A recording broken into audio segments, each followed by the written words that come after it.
beyond going to that place beyond the cause of fraudulent activities.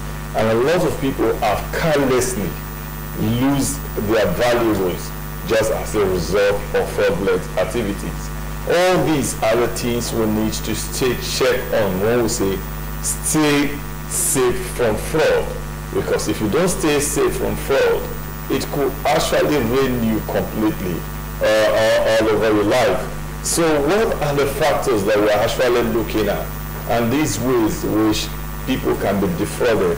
The first one is when we talk about account takeover. Have you ever imagined that you are operating an account on the WhatsApp page, and all of a sudden somebody is making a post on your behalf?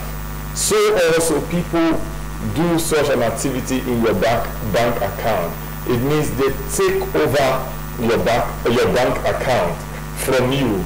You to the bank, you're the one doing the transaction with your registered phone. However, the fraudster have taken away your account online just as a result of your carelessness. You might just be the one that is so careless and your account will be taken over. You will not get a single debit or credit alert on that account until you walk into the bank. So you see, somebody might take over your account, and when they take over your account, it's classified as fraudulent activity.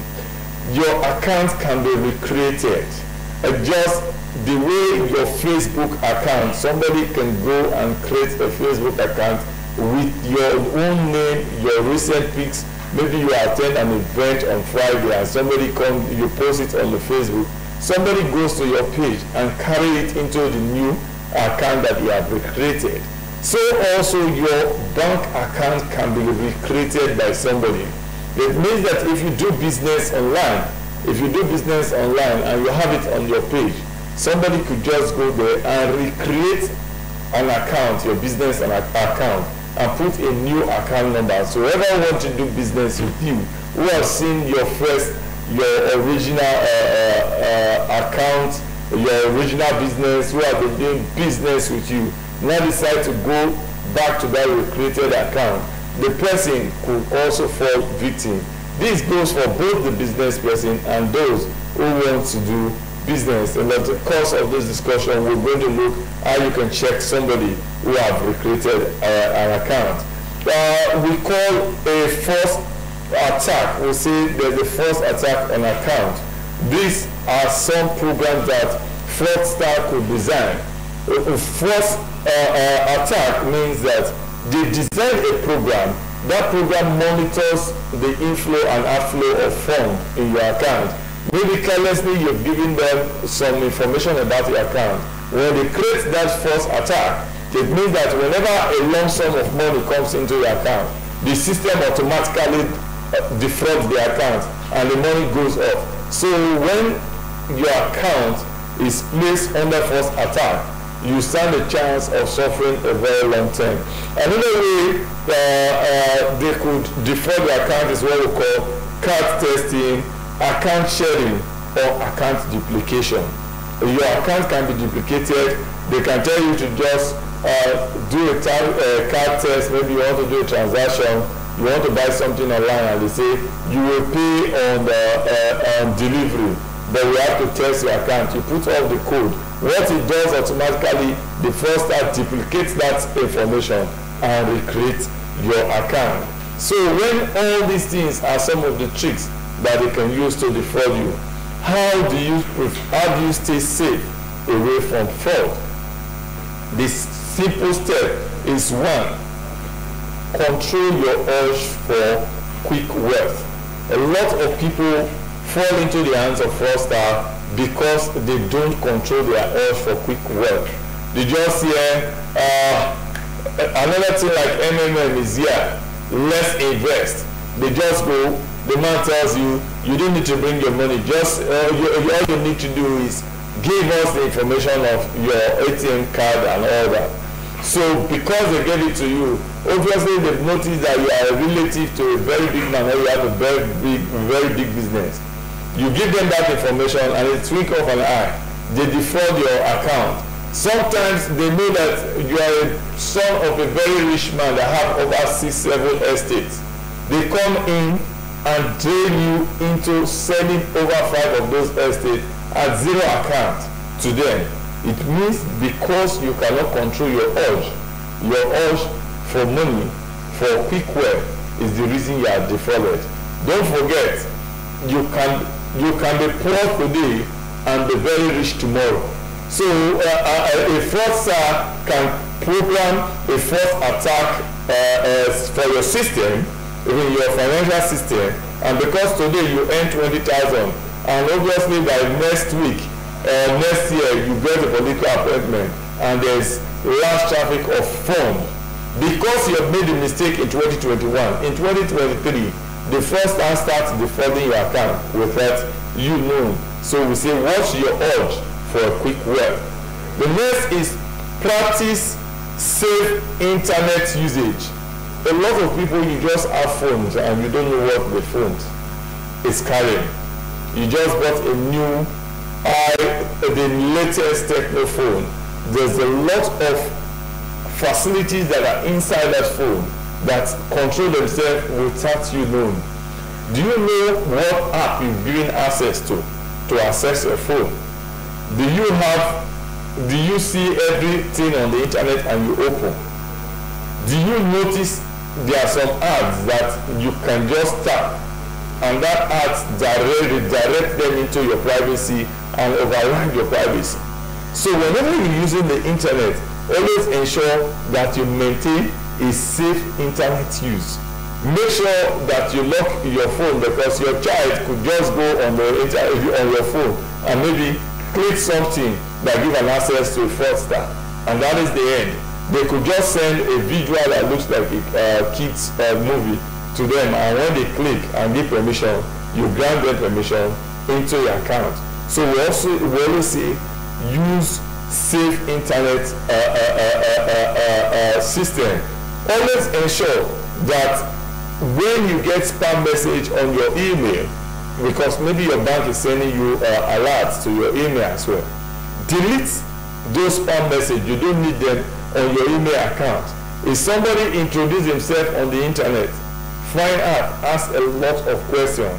Find out not about his business, but find out about the person's personal life. What is the person? Who is the person? You want to find out about Paul Orukamayan. Go on the internet and click the name Paul Orukamayan. You start seeing information that come about Paul Orukamayan. So you need to find out information, personal information with that person you are dealing with. Pay key attention to what we call the web page. Now when you go on the internet and you want to browse, the web page usually display maybe you want to go on Google and you want to search. You say you get the Google page and you say I want to see a seller of tin tomato, a major distributor of tin tomato. It pop up a new page. When the page pop up, look at that page whether it has a lock key. What do we call a lock key in the internet page? A secure site. One, you either see on the page where the site is displayed a key, a sign of a key that is press lock. If you see that sign of that key that is open, know that that site is not safe, that site could be a fraudulent site. When a site pop up, you need to check for the word HTTPS.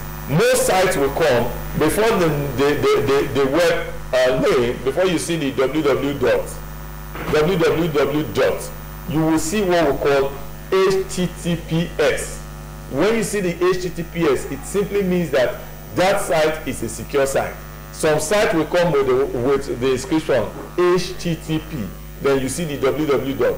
It means that that site obviously is not a guaranteed site. So there are two things you need to check when you open a web page. You need to check whether it's carrying the HTTPS sign or it's carrying a lock key.